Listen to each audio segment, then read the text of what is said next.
Customer support is not defined in Rivian's dictionary. I had a dead 12 volts battery and I called to get it replaced, and they told me their first available date to send someone is 3 weeks out. Every time you call their support, it's hours of wait. Their chat is a joke. Any time of the day or night when you open the chat, your number 30 to 40 is in line with hours of estimated wait. Worst customer experience I've ever had. Like many, I assume, I bought the Rivian wall charger with my R1T. I had it installed on its own 60 amp breaker within a 200 amp panel. It worked nearly flawlessly for a month, occasionally losing its Wi-Fi connection and appearing offline. After a month, suddenly the vehicle would charge for 15 minutes, then the charge indicator would turn red and I'd get a charging error. I would unplug, try again, turn off the breaker to the charger, try again, etc. IT would take all day to get a small partial charge. I contacted support and spent hours rebooting the vehicle and the charger until it completely stopped recognizing being plugged in. I had to take pictures of the plug and socket, etc. before escalating the service request. They couldn't figure out whether it was the truck or charger. Eventually, I troubleshot it myself.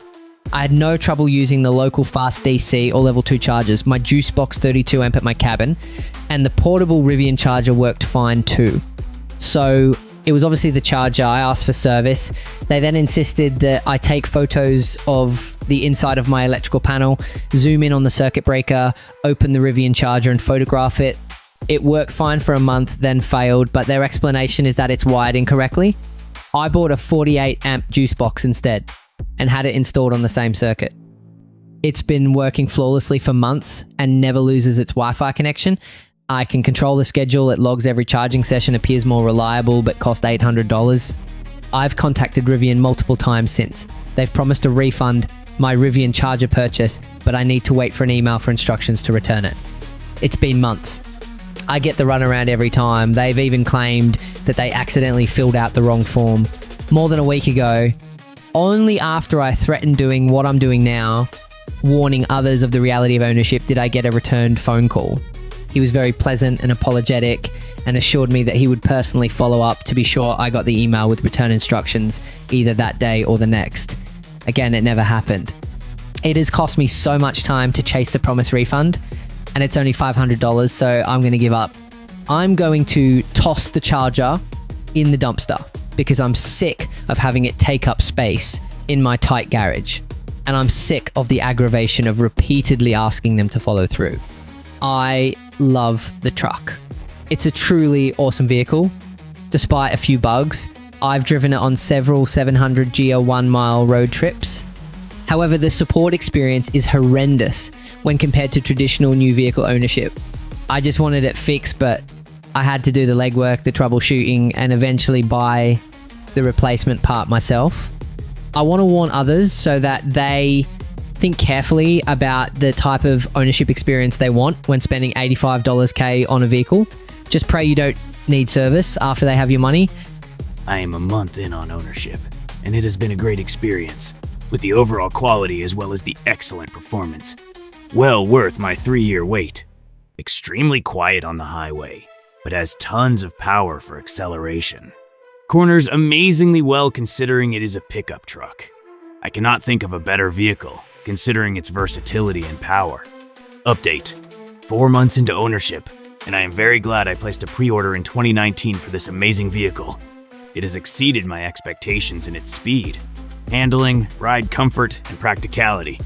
It is not perfect. As others have written, the lack of phone interface is unfortunate, and my electric tonneau bed cover is glitchy. They told me a fix is being worked on, so they were upfront about that, but I am pleased with the other features. No issues with fit and finish.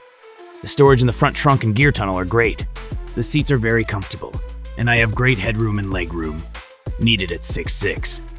The acceleration is outstanding, and the ride level adjustment with the air suspension is a great feature. I am very glad I now have the R1T. Rivian sold a truck advising us to never close the truck bed cover. No fix yet. About 7 months later, batteries won't charge.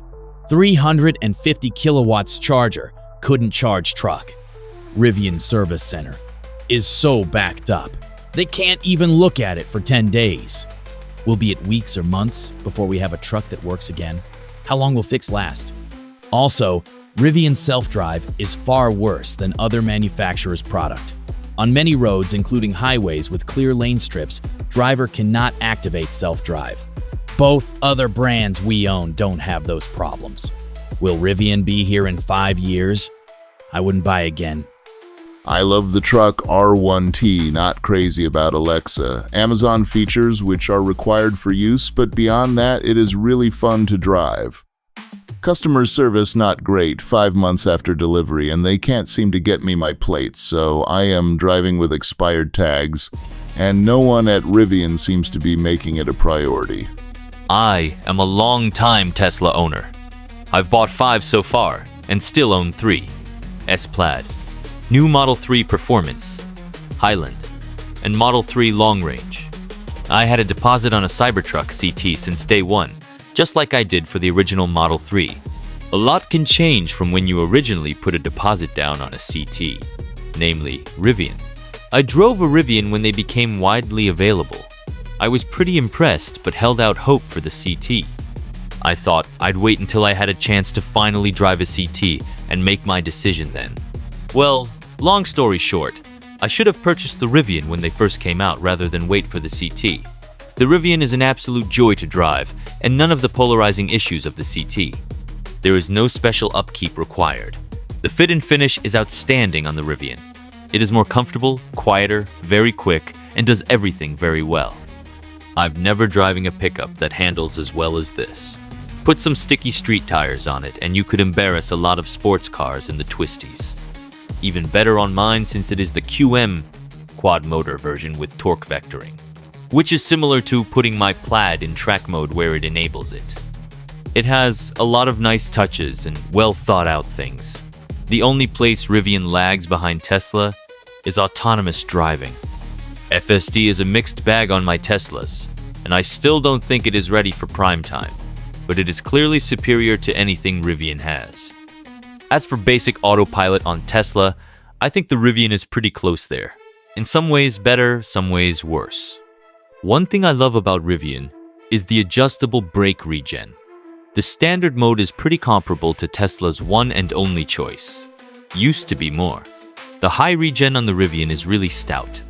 I've owned a lot of pickups, and my last and most favorite, until now, was a Ram 1500 turbo diesel. A very nice riding truck and a great interior.